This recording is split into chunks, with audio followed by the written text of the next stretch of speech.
just ran into Jon Peters, game designer for ArenaNet.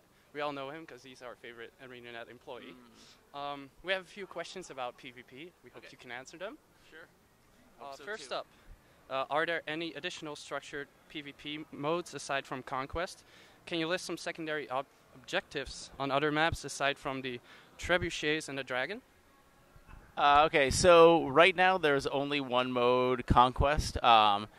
Basically, we've tried a lot of modes, and we found that Conquest was the one that worked best with how the game plays. The game is a lot about tactical positioning and taking control of areas, and the Conquest kind of focuses the gameplay on those areas and lets you do a lot of flanking, which is one of the most important things that the game has, and like what makes the combat really dynamic. So, as far as other objectives,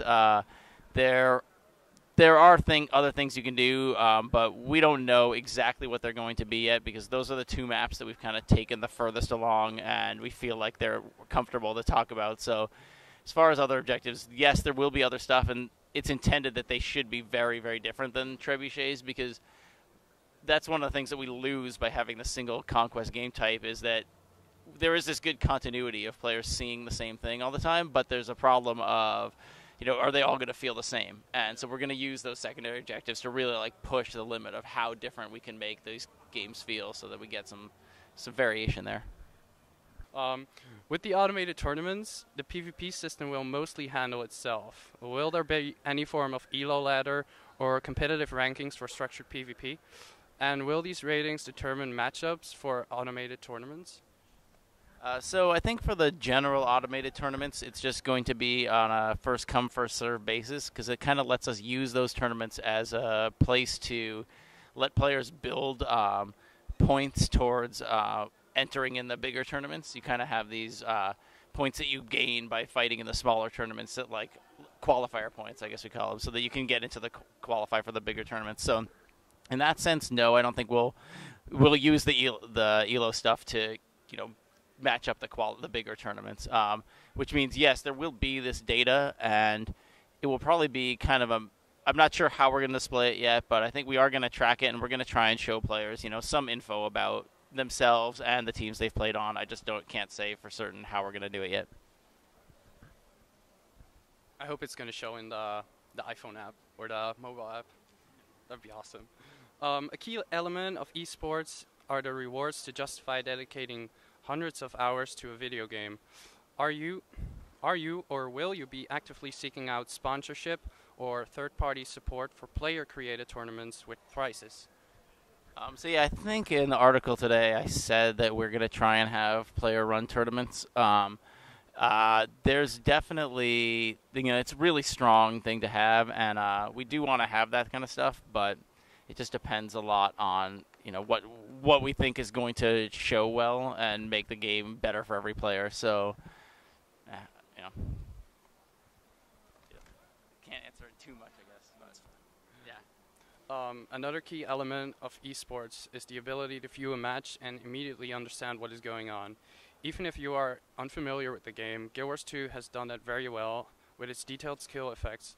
But will there be an observer mode for structured PvP? Yeah, I can't say for sure there's going to be at ship, but I can say that there will be observer mode at some point, just like it wasn't in the ship of Guild Wars 1, but it's an important feature that I'm not sure is necessary to release. We don't really know if we think it's going to be important. It'll kind of be whether or not, as people start playing it more, we feel like that's necessary. But we know it's important in the long run because it's lets new players kind of get in there and see what's happening. But at the same time, I think that's one of the reasons why we went with the kind of common, like in Guild Wars 1, you had the random arena, the tombs, and then the GVG. And this is why we went with more of a common game type, so that even if you're not observing to start off with, you are playing. You're playing the same game type. You're playing this capture points on the same maps. You're playing the same maps as those tournaments are. So that allows new players to kind of build up some comfort level with that and start to say like, oh yeah, we've been winning a lot on this server that we join, and maybe we can enter one of these tournaments and see how we do. And it kind of just lets you, and there's nothing that they have to learn. They don't have to all of a sudden learn, how does DP work? How do you kill the guild lord? How does the flag stand work? What's with the guild thief and all this other crazy stuff that was completely different than the game type they'd been playing of random arena. The random arena people who were really just casual random arena people only, those people never came over to GVG. They never did, and they didn't because we didn't encourage them to, because we in fact discouraged them by giving them a completely new game to learn. And that's something that's really important to us, is to keep those game types the same so that they don't have to learn a new game, because building player base is kind of the most important thing about keeping like a healthy PvP community. So since structured PvP is supposed to be balanced, will traits and racial skills be enabled? Will they be enabled, or might their functionality change for structured PvP? I mean, I think everything's functionality is subject to change for structured PvP because we kind of have separated it so much. So on the casual servers, I would hate to have to disable stuff like that just because it's fun and people are just trying to have fun.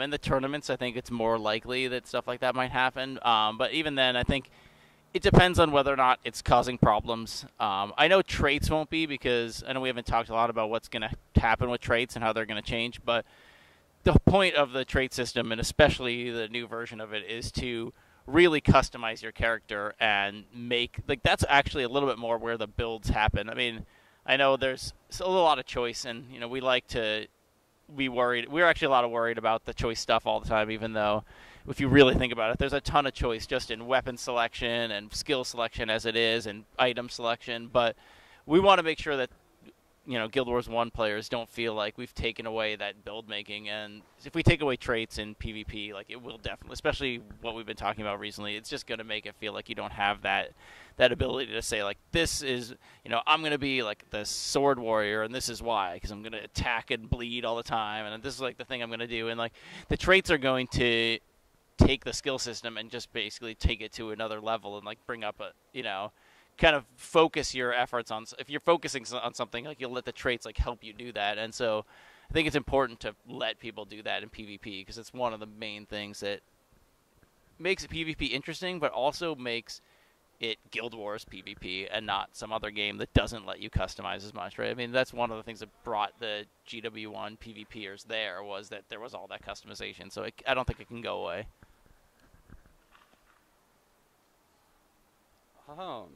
Will there any way to track statistics of individual players or teams, like kills, deaths, wins, losses, etc.?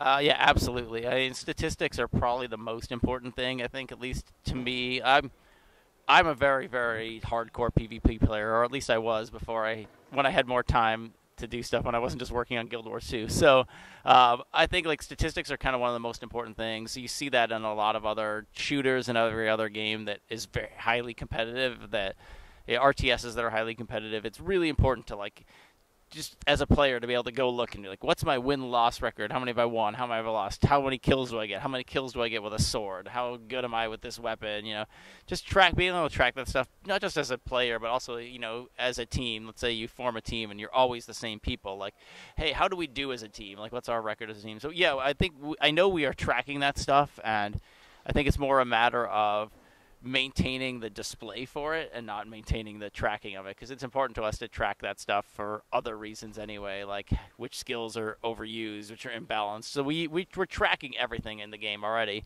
and it's more a matter of deciding which to record and how to show it and who to show it to and what to show. You know, I think like a lot of games, they don't show you the other players' losses. They don't show you their win-loss record. They just show you this guy has this many wins, and so you're like, okay, he's played enough. Like, I gotta have an idea, because I think you don't want to start to develop like the super elite, the elitism that you had. Like you have it in some games, you have it in Guild Wars 1 too, but I think we want to just track like this guy has, you know, played, I think, and see, you know, be able to see what people are doing. So it's important, and we're definitely gonna do it. It's just how much, I don't know yet. Will any of the structured PvP maps have a dynamic environment for advanced tactics? An example, knocking someone off a cliff, line of warding a hallway to prevent an enemy from escaping? Yes. Yeah, that's like just a given. Anyone that gets to play it here, or even just give a little bit of feedback, or like see what was here. I mean, This one, maybe more so than others, is extremely dynamic because literally pieces of the map are being blown apart and the shape of it is changing. So there's a big giant roof on top of the center point, which is this huge clock tower, and the Trebs can actually blow the whole roof open. And before they blow it open, if you're defending the center point as a thief with a short bow, you can actually like shoot your teleport arrow up and like teleport up onto the roof, you know. But then once that's blown up, it's like you got to find a different way to get up there. So there's stuff like that. There are walls that break open that let you take different paths. There are like high paths you can take over kind of these water pipes, and then the water pipes explode, and you have to kind of find a new way to move from point to point. And then, I mean, that's what the game, and that's why this capture point mode in the Conquest or whatever we call it is so important for Guild Wars. I know. Okay, I'll talk quick.